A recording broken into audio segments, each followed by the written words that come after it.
What's good? What's good, everybody? Welcome back to another episode of The Urban Platform Speaks.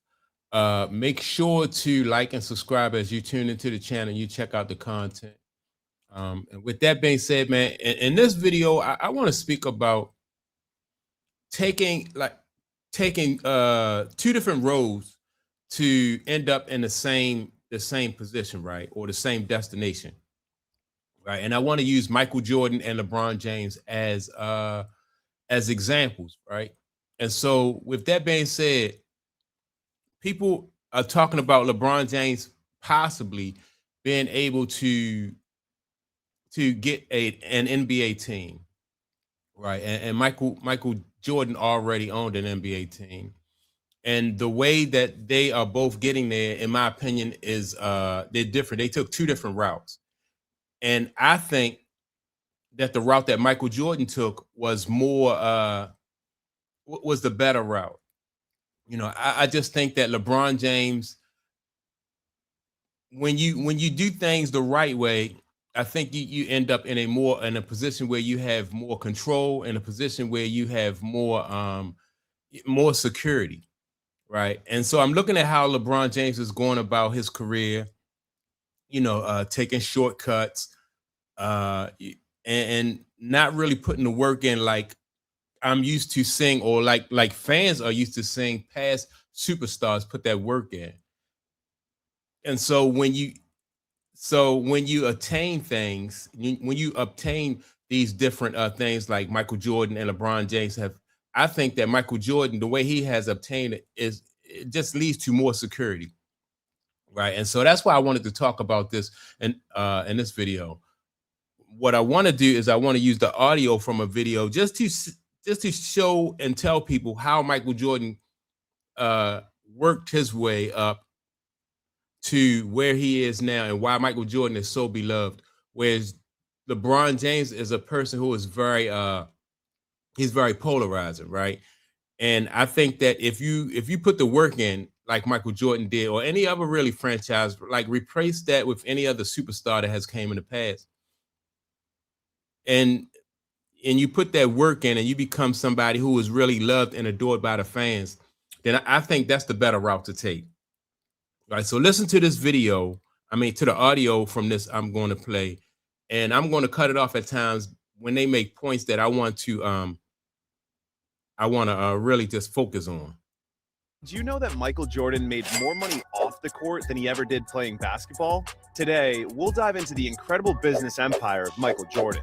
From groundbreaking sneaker deals to owning an NBA team, we'll uncover the secrets behind his multi-billion-dollar success.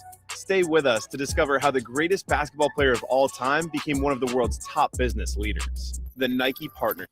All right, so right off the bat, they say how Michael Jordan became uh he made more money after his NBA career, right?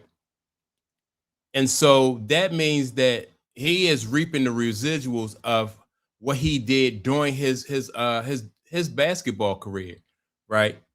Now, I'm not saying that this will work for the average basketball player, but I am saying that if you put the work in, then later that's when you reap the rewards. So Mike didn't have a big media he didn't have a big media team going around putting out a narrative about him. Mike was just all about winning and playing basketball and being the best basketball player that he could be.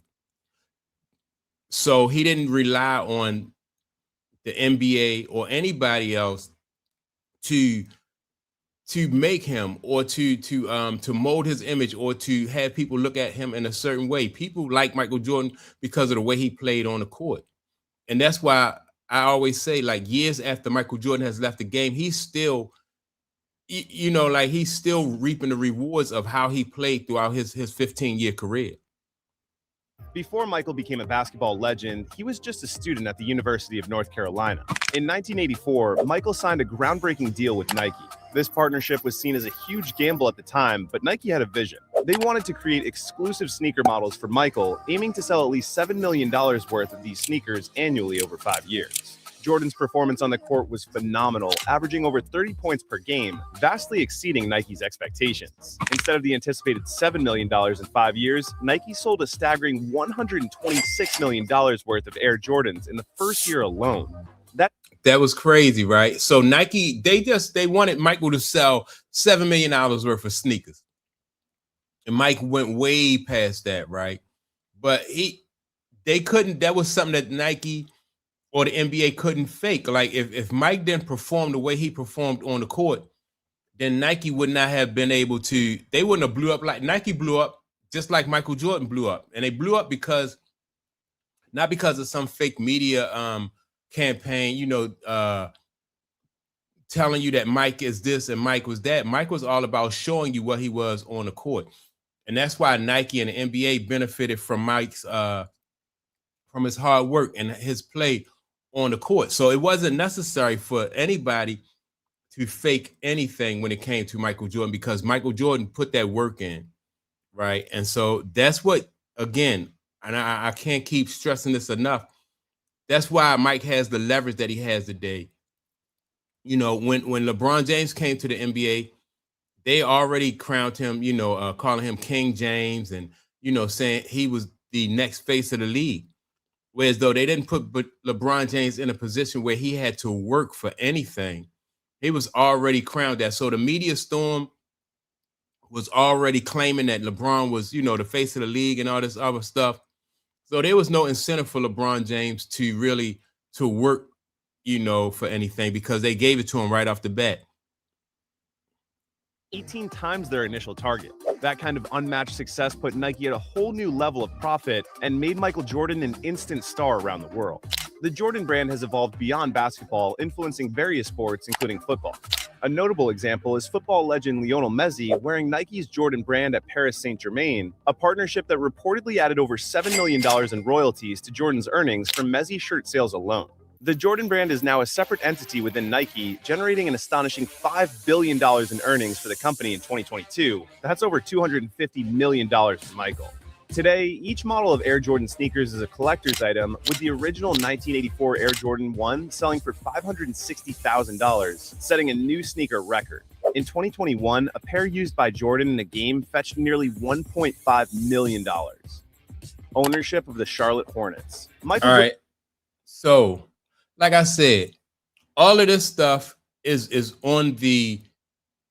because of how hard Mike worked on the court. Now we're going into a situation now, or like with LeBron James. LeBron James, like I said, is coming to the end of his career. So LeBron James still needs that machine behind him in order to, to promote him and to put out a certain image about him. Right now, if they have success doing that, then that's cool.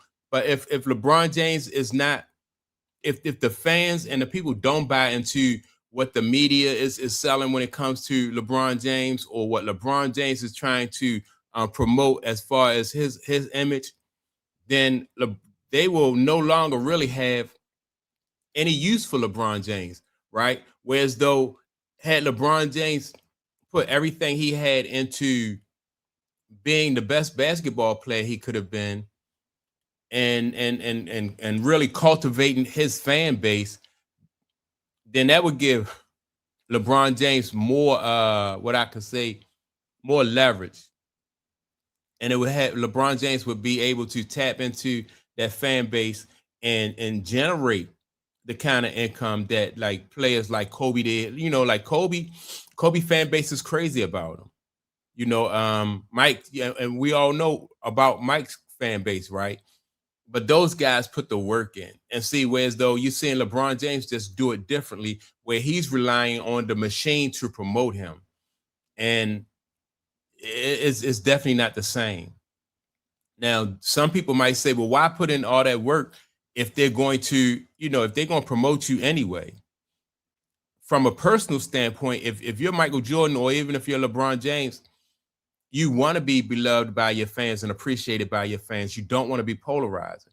Like I said, big businesses, they protect their brand and they cultivate their brand. And that's what Michael Jordan did. That was the wisest thing that he did as a as a brand to just make sure that his brand stay, just his brand was something that people could look up to and respect. Uh, his brand was something that people can, just emulate, right? Where, excuse me, where LeBron James, his brand, everybody know that it's manufactured. And once, like I said, once they're finished with LeBron James's brand, then I think that LeBron James is unless they have other plans for LeBron James, as far as like, and I think that what you can do, because LeBron James, I said, is so polarizing, that they may do things to, they want to make money off of LeBron. So what they'll do is they'll have him be more polarizing and do things that he may not feel comfortable with, as far as like just making him more of a spectacle than he probably would want to be. Whereas though Michael Jordan right now, every time I see a video of Michael Jordan, I see Michael Jordan traveling, just enjoying his life, because he already put that work in. LeBron James is at a point now, he's still going to have to work. Even if he gets an NBA team, he's still going to have to work, because he has to continue to push the envelope. LeBron James has to continue to be polarizing, because he didn't put that work in during his playing days. And so that's why I always say that there are no free rides. Mike didn't allow the media machine to push him without him putting that work in.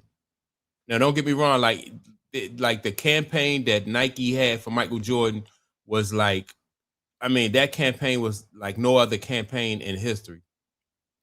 But Michael Jordan also did his part on the court. And that's why he still has leverage.